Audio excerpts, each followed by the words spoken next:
So that didn't take too long to put together, fairly easy and quite understandable why they would put the wings and the fuselage and the landing gear separate in the box to keep it small. But it took 10-15 minutes to put together. Now we're ready to fly. Let's give it a go.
So there you go, that's the XK A310 Pitts biplane, and in stabilized mode flies really well, I have to say. Even on we've had all types of weather today.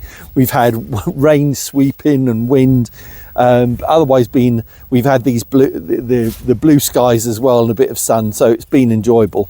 But it flies really well in stabilized mode, but I cannot turn off the stabilization. There are two buttons, and whatever I press, whatever combination, whether I long press, short press, any combination of buttons, it won't totally turn off the stabilization. And for that reason, I cannot loop or roll it to inverted, which means I can't do those standard type aerobatics, which is really frustrating. The good things about this is it is really stable when it flies slow, which is nice because even a relative beginner could fly one of these, and it is really durable. It's really part of my job to test out these things and how they fly, and I have slammed it into the ground quite a few times today, and at worst the only thing I've done is unclip these connecting rods, but not damaged them. They just clip back straight on in place. So good, just frustrating. So if anybody out there knows how to turn off the stabilization, which I would have thought you should be able to do in 3D mode, but no, when you're in 3D mode, it still has the stabilization turned on. Anyway, the link for this is in the video description and the pinned comment, along with a discount code that works for a limited time. Thanks for watching Essential RC. See you next time. Bye.